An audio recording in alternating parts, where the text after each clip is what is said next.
NEOM technical classes में सभी का हार्दिक स्वागत।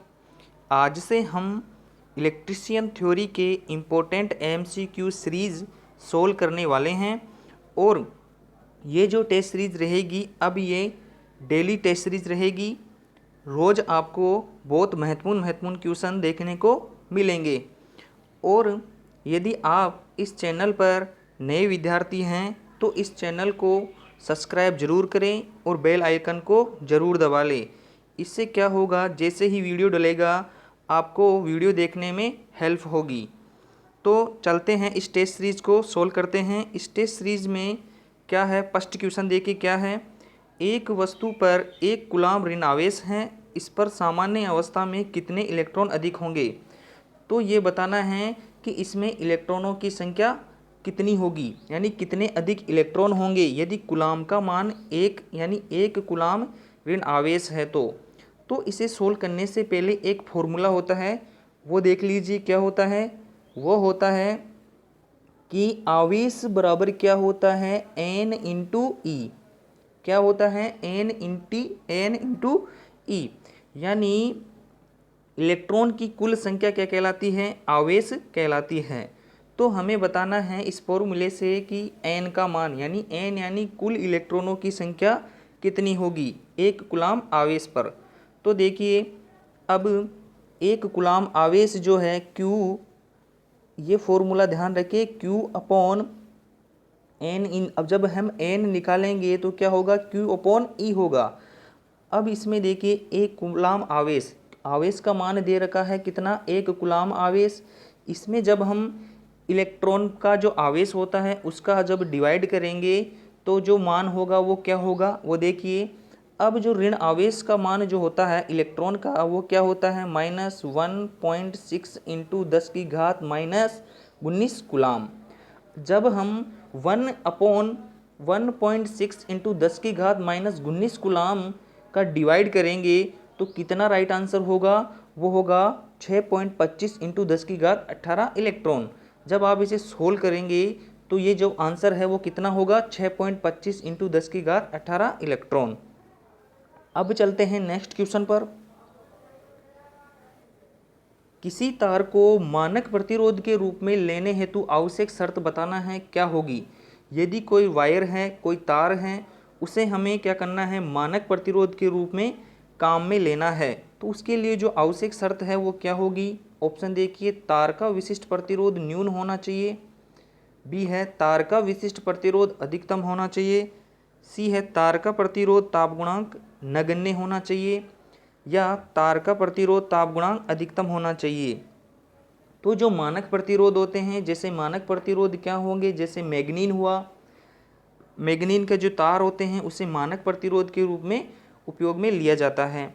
तो किसी तार का मानक प्रतिरोध के रूप में लेने हेतु आवश्यक शर्त जो होगी वो क्या होगी, तो ध्यान रखिए तार का जो प्रतिरोध ताप गुणांक है वह क्या होना चाहिए, नगण्य होना चाहिए। क्या होना चाहिए, नगण्य होना चाहिए। क्योंकि नगण्य क्यों होना चाहिए, क्योंकि हमें बनाना है मानक प्रतिरोध, यानी उसके प्रतिरोध में जरा सा भी अंतर नहीं आना चाहिए। जब हम प्रतिरोध का जैसे ताप बढ़ेगा तो उसके प्रतिरोध में न तो कमी होनी चाहिए, न है क्या होना चाहिए, ज़्यादा होना चाहिए। तो मानक प्रतिरोध जो होगा उसका जो ताप गुणांक क्या होना चाहिए, बहुत नगण्य होना चाहिए, यानी बहुत कम परिवर्तन होना चाहिए। तो ये ध्यान रखिए, इसका जो राइट आंसर होगा वो होगा सी, यानी तार का प्रतिरोध ताप गुणांक नगण्य होना चाहिए। अब चलते हैं नेक्स्ट क्वेश्चन पर। अब देखिए, ब्रेकडाउन स्थिति से पूर्व सिलिकॉन डायोड की रिसाव धारा यानी लीकेज करंट का स्तर होता है। तो जो ब्रेकडाउन स्थिति में जो सिलिकॉन डायोड होते हैं, जो सिलिकॉन डायोड की जो रिसाव धारा यानी लीकेज करंट का मान बताना है ब्रेकडाउन स्थिति में क्या होगा। यदि कोई सिलिकॉन डायोड है उसे क्या है, ब्रेकडाउन स्थिति में उसकी जो लीकेज करंट होगी उसका मान बताना है। तो ये ध्यान रखें, जो सिलिकॉन की जो ब्रेकडाउन स्थिति में जो रिसाव धारा होती है वो होती है 1 माइक्रो एम्पियर। कितनी होगी, 1 माइक्रो एम्पियर होती है। तो ये ध्यान रखें, इंपॉर्टेंट क्वेश्चन है कि ब्रेकडाउन स्थिति से पूर्व सिलिकॉन डायोड की जो लीकेज करंट होती है, लीकेज जो करंट होती है जिसे बोला जाता है रिसाव धारा, वो कितना होता है 1 माइक्रो एम्पियर, यानी बहुत कम क्या होती है, रिसाव धारा होती है। अब चलते हैं नेक्स्ट क्वेश्चन पर। जो भी क्वेश्चन है ये सभी क्या है, बहुत महत्वपूर्ण क्वेश्चन है। अब चलते हैं चौथे क्वेश्चन पर। वह अधिकतम विपरीत वोल्टता जो डायोड सह सकता है वह कहलाती है। तो बताना है कि वह अधिकतम यानी मैक्सिमम जो इन्वर्स यानी पीक इन्वर्स वोल्टता जो कोई डायोड सह सकता है वह कहलाती है। तो ये बताना है, तो उसको क्या बोलते हैं, पीक इन्वर्स वोल्ट को क्या बोला जाता है, डायोड जो अधिकतम विपरीत वोल्टता यानी इन्वर्स वोल्टेज को जो सहन करता है वह क्या कहलाता है। ऑप्शन देखिए, थ्रेशोल्ड थ्रेशोल्ड वोल्टता, बी है सिक्कर वोल्टता, सी है कट इन वोल्टता, डी है एवलांची वोल्टता।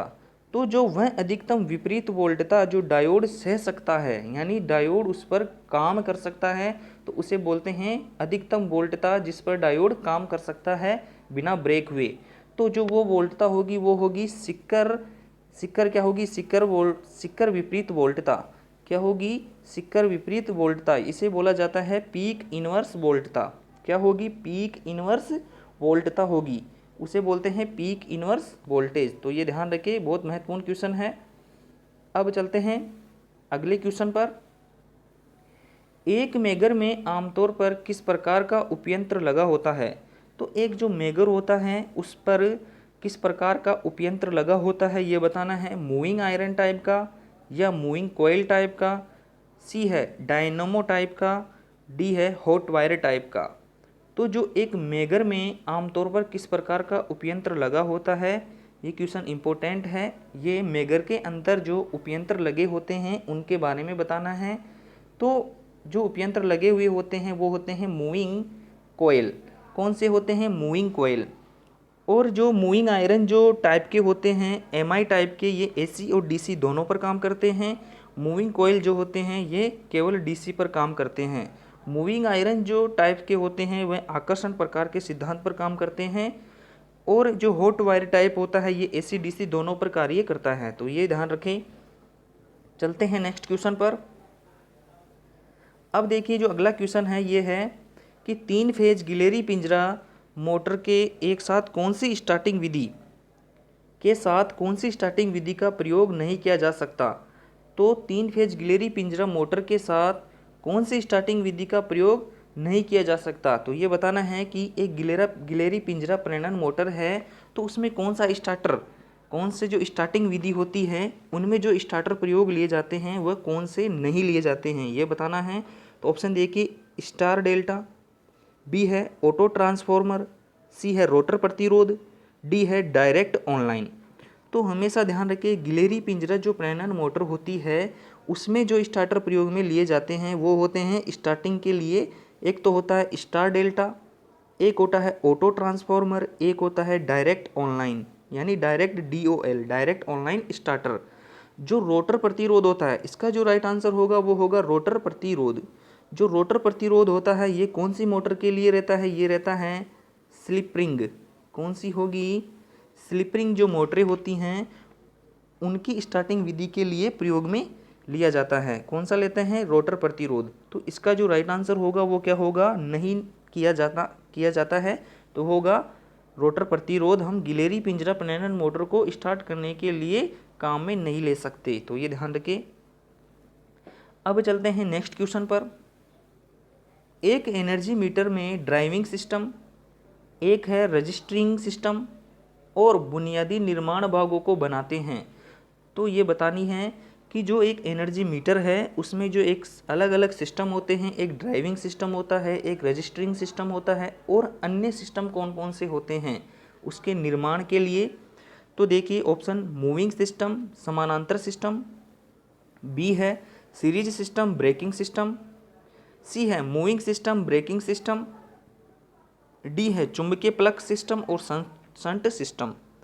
तो हमेशा ध्यान रखिए, जो एनर्जी मीटर में जो अपने जो ऊर्जा मीटर जो होता है उसमें कौन कौन से सिस्टम होते हैं। एक होते हैं ड्राइविंग सिस्टम, कौन सा होता है, एक ड्राइविंग सिस्टम होता है, ड्राइव करने के लिए काम आता है। एक रजिस्टरिंग सिस्टम होता है और एक इसके साथ में होता है मूविंग सिस्टम।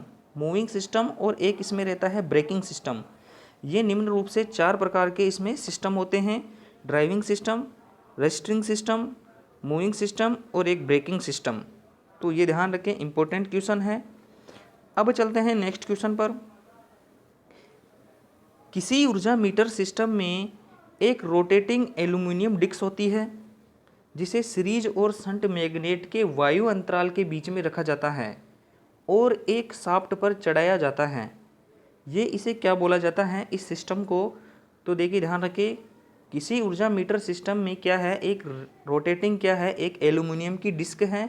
वह डिस्क क्या है, सीरीज और शंट मैग्नेट के यानी बीच में जो वायु अंतराल है उसमें क्या है, इस प्रकार से देखिए, इस प्रकार से एक डिस्क है जो ये शंट और सीरीज जो मैग्नेट है उसके बीच में क्या है, यहाँ पर स्थापित है। तो उस शाफ्ट पर चढ़ाया जाता है किस सिस्टम से? ऑप्शन देखिए, magnetic flux system, moving system, restoring system और ड्राइविंग सिस्टम।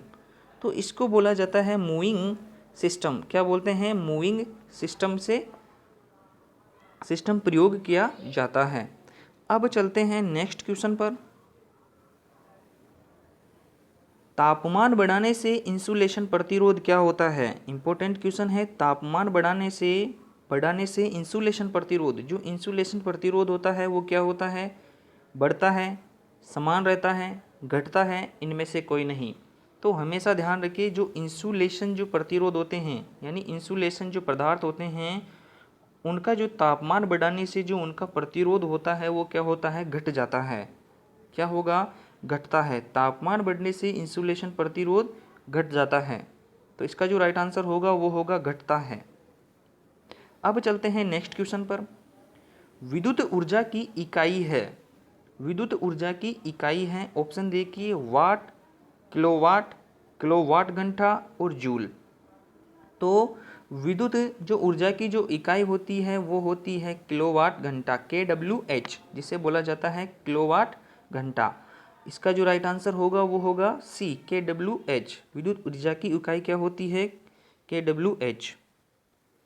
अब चलते हैं, और जो शक्ति का मात्रक होता है वो क्या होता है? वाट होता है। जूल विद्युत ऊर्जा का मात्रक होता है। अब चलते हैं नेक्स्ट क्वेश्चन पर। देखिए, सर्किट ब्रेकर में 2 प्रकार की ट्रिपिंग व्यवस्था उपलब्ध होती है। जो हम देखते हैं सर्किट ब्रेकर जो होते हैं उनमें 2 प्रकार की ट्रिपिंग व्यवस्था होती है। वह कौन कौन सी होती है ये बताना है। ऑप्शन देखिए, श्रेणी अतिभार कुंडली एवं निम्न वोल्टता का कुंडली, श्रेणी अतिभार ट्रिपिंग कुंडली एवं संट ट्रिपिंग इन कुंडली। सी है संट ट्रिपिंग कुंडली और अधि वोल्टता ट्रिपिंग कुंडली। डी है निम्न वोल्टता मुक्ति कुंडली और एवं अधि वोल्टता ट्रिपिंग कुंडली। तो हमेशा ध्यान रखिए, सर्किट ब्रेकर में 2 प्रकार की ट्रिपिंग व्यवस्था होती है। पहली जो ट्रिपिंग होती है वो होती है संट ट्रिपिंग और दूसरी जो होती है अधि वोल्टता ट्रिपिंग। तो ये ध्यान रखें, इंपॉर्टेंट क्वेश्चन है। क्या होगा? संट ट्रिपिंग कुंडली, संट ट्रिपिंग कुंडली और अधि वोल्टता ट्रिपिंग कुंडली। ये 2 ट्रिपिंग कुंडलियाँ की व्यवस्था होती है सर्किट ब्रेकर में। तो ये ध्यान रखें। और यदि आपको वीडियो पसंद आया है तो वीडियो को लाइक करें, सब्सक्राइब करें और वीडियो को अपने दोस्तों के साथ शेयर करें। धन्यवाद। जय हिंद, जय भारत।